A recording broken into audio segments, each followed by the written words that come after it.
Allah Teala Duha suresinde Muhammed Peygamber sallallahu aleyhi ve sellem barədə buyurur ki: "Vəlel əxiratu xeyrun leke minel ule." Sənin üçün axirət həyatı dünya həyatından daha xeyirlidir.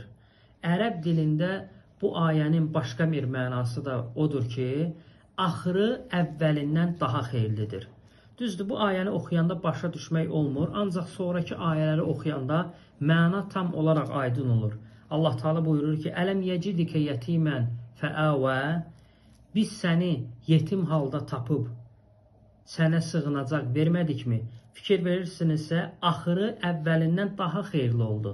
Sonra Allah Teala buyurur ki: "Və vəcədəkə dallən fəhədə." Biz səni çaşqın olduğun halda doğru yola yönəltmədikmi?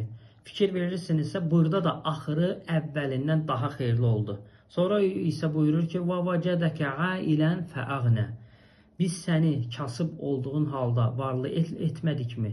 Burada da axırı əvvəlindən daha xeyirli oldu. Ona görə Quran ibrətlərlə dolu bir kitabdır. Ağıl sahibləri onu oxuyur və ondan ibrət alırlar. Allah Teala'dan istəyirəm ki, bizi də Qurandan ibrət alanlardan etsin.